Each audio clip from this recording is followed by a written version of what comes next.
I was kind of a bit naive to how I was different from everyone else. I didn't really quite have a concept of it. One day I was taken into special ed and I was given this book about what is this autism thing and what does it mean? It's like, okay, I guess that's a thing now. I only really realized what it meant later.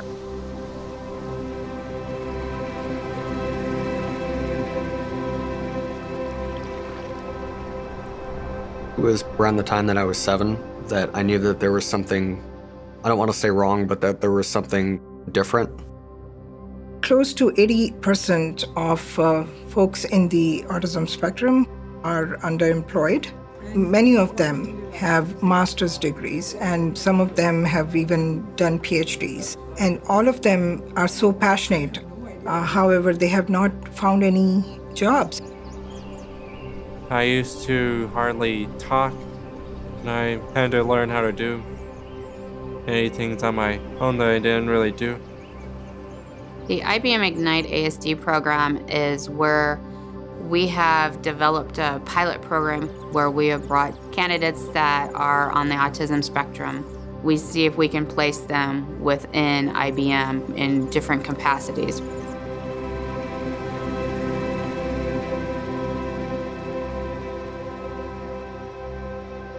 We're taking into account the great diversity that people bring, and that in itself is going to add value to our clients. It has definitely given people a broader look.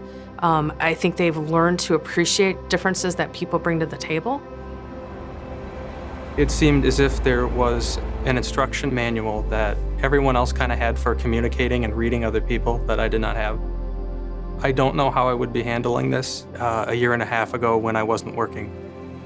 All those skills I kind of compiled into me being able to sit here and look you in the eye.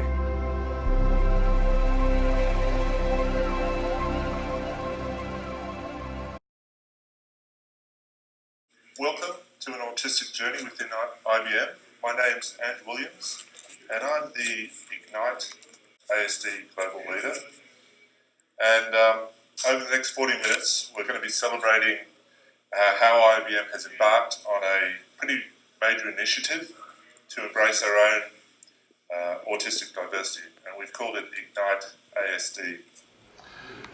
This session will outline the steps we took to set up Ignite ASD in IBM Lansing, and more importantly, why we did it, and more importantly, how you can do it too. And that's something I want to emphasise with you. I will then hand over to Ingrid Weiss, who will give an insider's view of this program, and then also Nancy Silva from AHOL, who will describe the impact of engaging individuals on the spectrum firsthand and what's it meant to her own enterprise. So let's go back to that video that you just saw.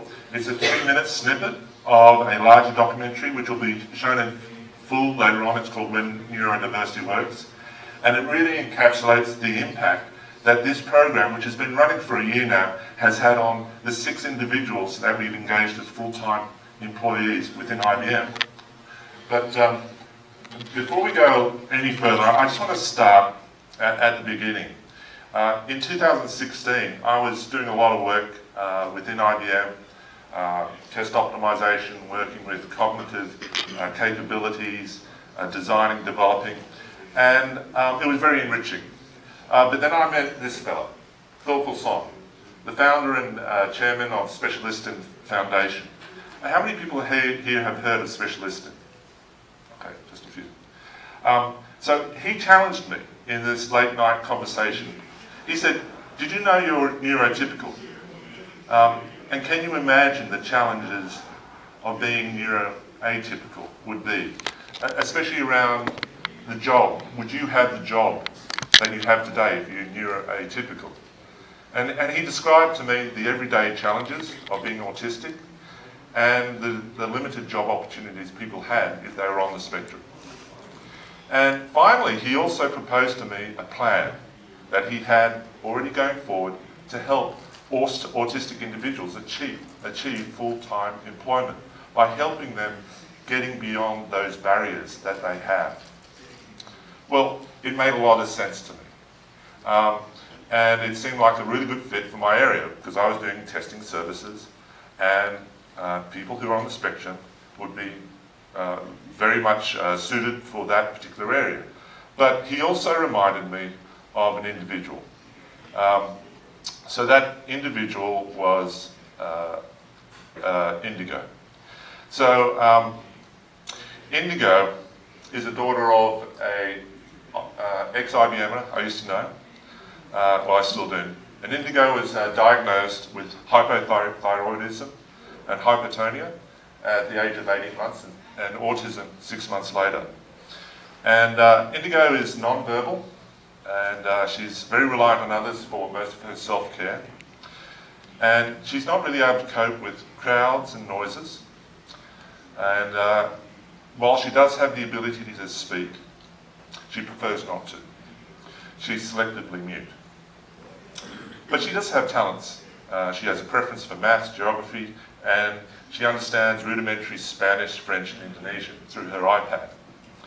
So I think most people in this room know of an individual like Indigo, maybe via a friend or a family member or more directly. Individuals may not be as impacted as Indigo. They might be on a different place in the spectrum. You can be in many different places. But a lot of individuals have challenges, especially around gaining employment. Another ex-IBMer of mine asked me, he has a daughter who's on the spectrum and is 30. And he said to me, what's her future after I'm no longer able to help her due to my own age and I'm going into retirement? So, given all that, let's go back to Thorkel and his proposal. And he was right. I had to do something. So I decided to do something within IBM, set up a program. We eventually called it Ignite ASD. It was that simple, you just make a decision. We set up a specific aim to create, why not, 300 jobs within IBM by 2020. We set up an aspiration. But the question was, how was I going to achieve that? How was I going to do that? Well, I reached out to other people who were interested in this sort of thing. People in America, Japan, Australia. I connected with people who were also interested. People like Larry Brickley, Shalini in IBM Lansing, Paul Austin in Poughkeepsie. They all had interest. In fact, Paul Austin had been going down this journey for quite a while. And collectively, we decided to set up a program which would ensure employment of individuals on the spectrum within IBM. And we started working on it. This is about 3 years ago. And we started to work with specialists who helped us through the recruitment process and employ local and deliver spectrum talent to our clients. That was the objective, really. So Specialist was really helping us with the recruitment process, training us on how to go through that process, something that we didn't have any skills in. So in 2017, we kicked off this recruitment process in IBM Lansing. And we developed a very comprehensive program covering the recruitment process for IBM Lansing. And we received about 80 resumes from the local autistic community in the Michigan area. And we down selected 10 and we got them in for interviews.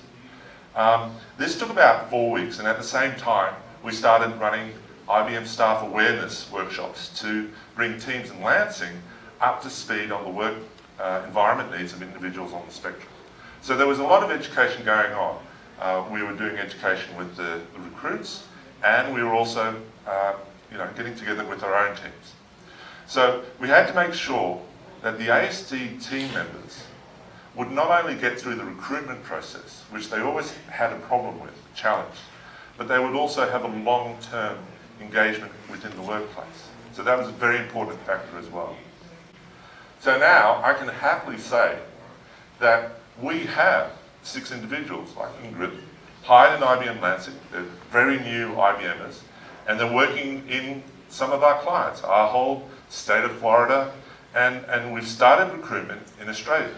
So now that we've got Lansing up and running, we've got Australia going, we've got programs now progressing in Canada, in the infrastructure area, Brazil, and Argentina. They're still in the planning stages. Australia is started the recruitment process similar to what Lansing did a year ago, only last month. And we're progressing. We're progressing the program, but carefully. You know, this is people's lives. And we don't get any second chances with this type of program within an organisation like IBM or any other organisation. So I want to emphasise, this is not a story just for IBM. I challenge everyone in this room. If you're in an enterprise, an organisation, it really just takes you to decide to initiate your own autistic journey in your own company. It's not that hard. It just takes time. And you'd be surprised at how people will get behind the idea and really progress it. I'm happy to give guidance outside this anytime. So that's all I'm going to say for now. I'm going to hand this over to Ingrid, who will be able to provide a very personal insight. Ingrid. Thank you so much for that, Andrew. And just a warning, I like to pace when I think, so if I'm walking up on stage, that's perfectly normal for me. And well, I have been in love with IBM's ideas of innovation and technology ever since I was a very young girl, everywhere from sneaking my Game Boy under the bed covers because I'm sure my mom wasn't looking, to asking for scanners and fancy software for Christmas to play around with. This was a love for me that persisted into my college days, where I ended up taking a Bachelor of Science in Informatics at Indiana University, where I not only took classes based on stuff that I realized was good to know for my future job prospects, but also because I was just in love with it. Like, I took Java classes not just because nearly every enterprise has been using it in some form or another, but it was the language that a game I played a lot in my childhood was coded in, and that was something that was really empowering for me. As it turns out, the informatics school was still trying to get off the ground itself, and it had a nice fancy career offices and everything. I heard some great stats about the sort of things the people in the informatics school got to do. So that got me really hyped up about my particular job prospects and the kind of career path I would be able to trailblaze. Let's just say, unfortunately, other elements conspired against me in that. And I'm certainly not the only one who ended up having issues trying to find employment. Because as it turns out, according to NPR, 42% of 20-something autistics are unemployed. I don't think I have to tell you how unacceptable that is, but it's even worse when you can see that there are even better prospects for people that have other sorts of disabilities. There are other places where these kinds of supports are there, but unfortunately they aren't there for people on the autism spectrum. There's a lot of reasons. Getting in the front door is hard. Staying there is hard when people assume that you know how to navigate that social landscape when no one ever bothered to explain it to you. And so, let's just say my job hunt was in for a wild ride. Now, I started pretty early. I started looking for internships and jobs at about my junior year of school. That's when they told me to do it, and I made sure to make use of that career office very handily. I got my resumes triple-checked and printed on fancy paper. I went to career fairs with all of my nice little padfolio and everything, and made sure I got dressing tips. On those off chances I did get in for an interview, I made sure to go there and practice. I thought that I was set, but as it turns out, there are a whole lot of landmines to navigate. Interviews especially are really difficult because, yeah, I can't necessarily read the interviewer's minds through body language like everyone else can. And as it turns out, not everybody says exactly what they mean when they say things. Like, you know that one interview question, what do you want to do in 5 years? I learned the hard way that that does not necessarily mean literally what do you want to do in 5 years in your heart of hearts. It means, how can I dress that up to sound really good for whatever company I happen to be applying for at the moment? And when you value authenticity and feeling true to yourself, as much as me and many other people on the spectrum do, that kind of gets soul crushing after a while. So it was a months-long routine of getting up, making coffee, logging into Indeed, finding 3 things to apply for, wash, rinse, repeat. Occasionally having an interview you get your hopes up for, only for them to get crushed again when you check your email inbox. But eventually my mom came across something. She was going back to school, also at Indiana University, and she was doing a program on nonprofits. And that's where she came across Specialty Stern and learned that they were doing a partnership with IBM. She was stoked. I was cynical. Oh boy, another opportunity. Bet this one's gonna fall through like the last 70 did. But I put it in for one of my 3 job applications for the day, just so I could check off that box, but hey, I ended up getting accepted into it. It was a month-long work assessment.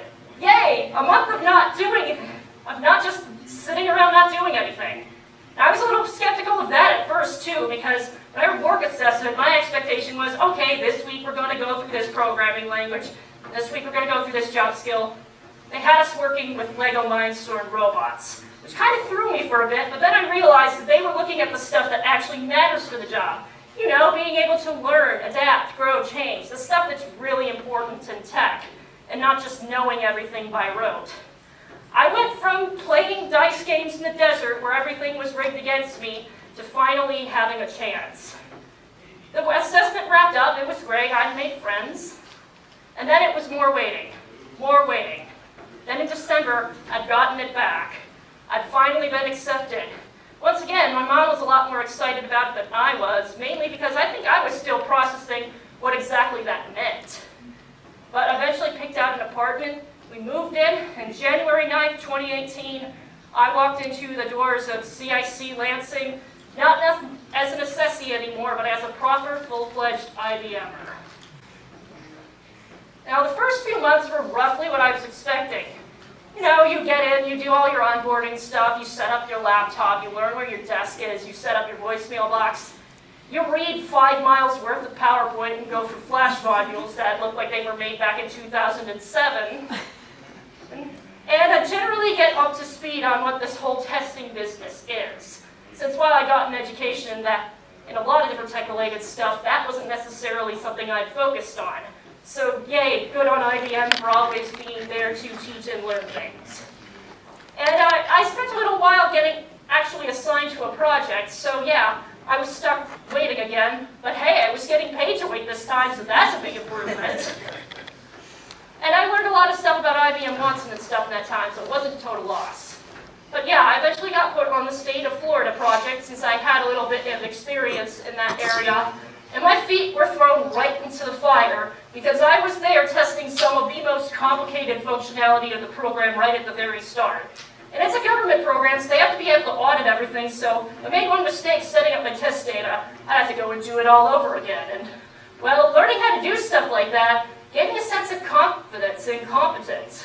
Hey, I can really do this, instead of the feeling that I had walking in the door where it's just like, this is great, but what if I mess it up? And then they continue to be surprised. They gave me a chance to speak on some of my experiences in April when they had their Autism Awareness Month going on and inform on that, which I thought was amazing given the fact that I'd only been there for a scant 3 months at that point. And then there's the whole When Neurodiversity Works thing. They brought in a film crew for that and everything. It's like, wow, that's really amazing. And then hey, being able to stand here right now, if I had said that I'd be at a conference like this, or get invited to a conference like this within my first year of really being employed after college, at the very start, I'd have sounded incredibly pretentious, but that's just apparently how IBM does things. It was amazing. I really felt like I'd hit the jackpot. The problem was, I felt like I hit the jackpot, because while not everywhere is as amazing as IBM is, there should at least be some more of an accessible pathway like the one I went through to get into things. Only about 15 to 25% of autistic adults attain independent living, according to a study I found by the National Institute for Mental Health. And there are a lot of ways why this can be difficult for somebody on the autism spectrum. For instance, Driving can be very, very difficult when you have sensory issues that make you basically unable to focus on stuff you actually need to focus to. So you have to figure out different transportation solutions. It can be difficult with issues of executive function, which basically there's a lag between your brain and your body when it actually comes to wanting to do things with stuff like paying your bills. Bill auto pay is great for that, by the way. I'm so glad that's a thing. And then just being naive and socially naive at times and getting taken advantage of at the very worst. And those supports just drop off after high school. Like some people seem to assume that autism is just a thing you have when you're a kid and then you grow out of it. Nope, it's in our brains. We're stuck with it for life, but apparently the world hasn't caught up with that yet. Knowing all of that, you can imagine why being a part of this program means so, so much to me. After I'd been rejected so many times, somebody finally took a chance. They were willing to see the potential that was there, rather than looking and seeing if I already had the polished package, like every single one of those job postings that seem to expect 2 to 3 years of experience for an entry-level job. I don't think that means what you think it means. I want to help people see autism not as a mystery, but as a window into another world. One weird trend I see with the conversations around autism is that it often gets focused around the people who are experiencing the autistic person rather than the autistic person themselves. And I mean, that would be a weird thing to do in basically any other context, but it's something that is just, you hear it all the time, but people don't really seem to get it either because they honestly don't know how to, or they just have these assumptions in their minds that they're just not willing to get rid of. And hey, it's really simpler than a lot of people can make it out to be, like Andrew was talking about in setting up the program. But after everything, I'm so grateful that IBM gave me the chance to be here right now doing what I'm doing. Thank you so much.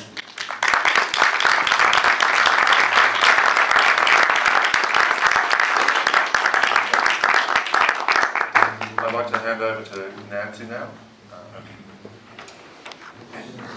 So, good morning. I'm Nancy Silva. I work at Retail Business Services. So, who are they? They're an independent company in the Ahold Delhaize domain. We provide shared services to our East Coast brands, which is primarily the grocery. Sorry. Some of our brands, 3,500, a newly formed. We're our 1-year anniversary as a retail business service. Up until then, it was all incorporated within our brands. So that's where we are. My space in the QA is in the retail domain. So basically, if our customers are seeing it and touching it, it's coming through us to test it. So I had the privilege, and I think it truly is a privilege, of being asked to participate in this program. And when we thought, if we could do this. So if we want to show the video of Dylan. So this is our Dylan. Growing up, I was very into creating. I took apart foam dart shooting guns and made them fire hard enough to give people welts, which I discovered by accident. That was not my intent. I would learn programming languages at about 8. I deconstructed things, tried to figure out how they work. I had a drive to learn to create and design, and that's what kind of led me to this path. What I bring is someone who can look at things a little different than the average person. I find I'm able to focus on and complete faster than what the average would be.